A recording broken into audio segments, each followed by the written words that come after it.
You don't got this. Hmm. This is our midweek refuel video devotion for July 10th, 2025. Here at Redeemer, we are in the middle of a sermon series called 10 Lies Satan Loves to Tell, based on a book by that title by Pastor Andy Jones. This week's lie, which I preached on this last Sunday, is lie number 4. Life will be better if you seize more control. As I thought about that, I thought about Proverbs 3, verses 5 and 6. Trust in the Lord with all your heart, and lean not on your own understanding. In all your ways submit to him, and he will make your paths straight.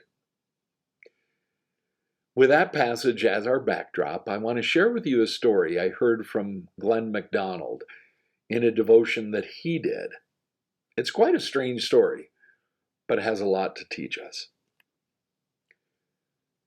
I hope you don't mind if I kind of read it. Everyone assumed it would be the most lopsided war in history. Professional soldiers armed with machine guns set out to destroy thousands of flightless birds. But things didn't go quite as smoothly as everyone imagined. In November 1932, wheat farmers in the Campion district of Western Australia realized they had a problem, an emu problem.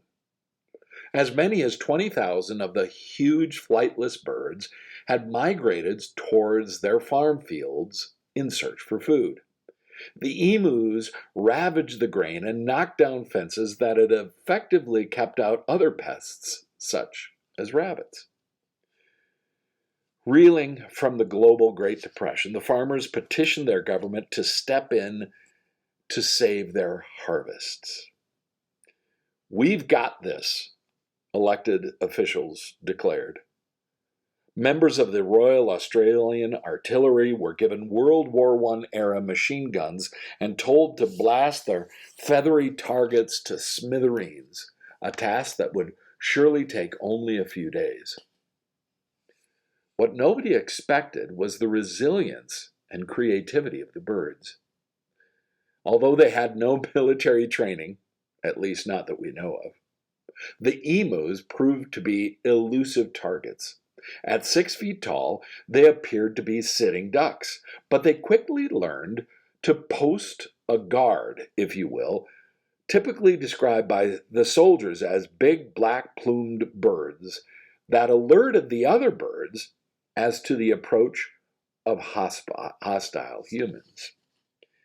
Then they would scatter, running up to 30 miles an hour, not in a large cluster, but in small groups, reminiscent of a guerrilla warfare in its tactics.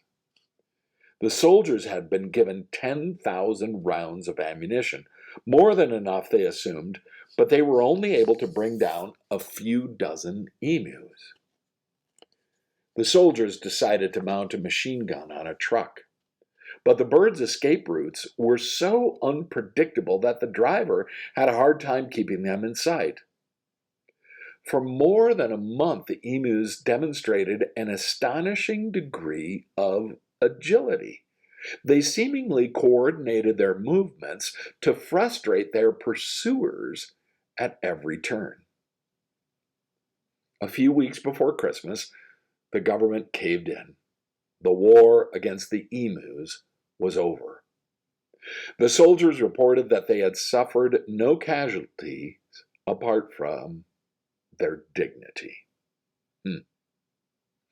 When Australians learned that their leaders hadn't got this after all, and that trained soldiers had been unable to defeat an army of determined birds, the Great Emu War became something of an international embarrassment.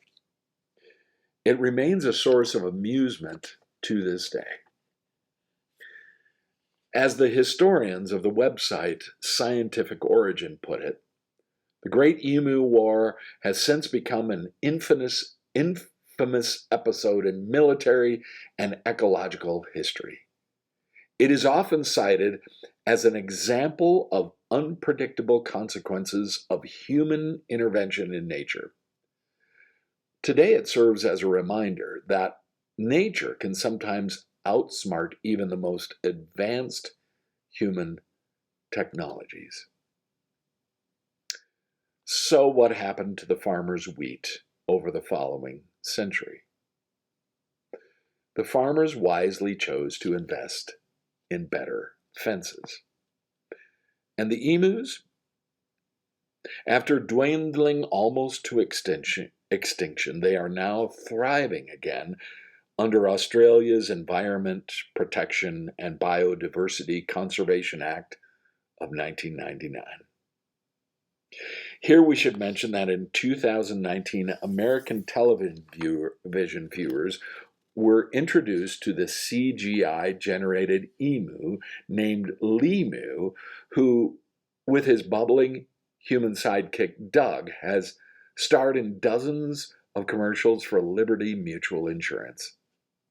They all end with a mindless jingle that I will not repeat for fear of getting it stuck into your head for the rest of today. "You got this" has become a popular word of encouragement in recent years. According to sociologists, it's become associated with a culture of toxic positivity, never-ending attempts to convince others as well as ourselves that we are always in control of circumstances and will always come out on top if we just keep working and dreaming. But that's simply not true. We are rarely in control of anything in our lives, and trying harder only proves that the futility of self-effort. Kate Bowler, an author, a young mom, and a cancer survivor, points out that the writings of the saints are full of commands to let go and to submit yourself to what seems to be the will of the Almighty. All of American culture and pop psychology scream against that.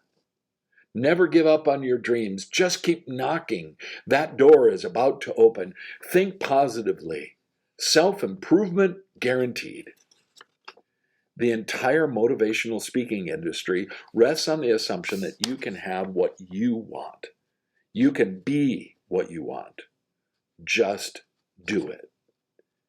You got this.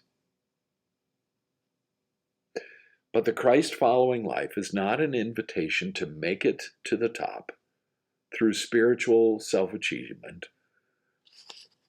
It's an invitation to a joyful awareness of God's presence in our lives by surrendering to the one who is really in control. And so we come back to Proverbs 3, 5, and 6. Trust. Trust in the Lord with all your heart, and lean not on your own understanding. In all your ways, submit to Him, and He will make your paths straight. When it comes to the most important things in life, you don't got this. And that's all right, for the simple reason that God has things well in hand. You know, God is good. He wants the best for you. Father knows best, if you will. And He's got this. And any opinion to the contrary is definitely for the birds. Don't ever forget, God is good, and He's got this.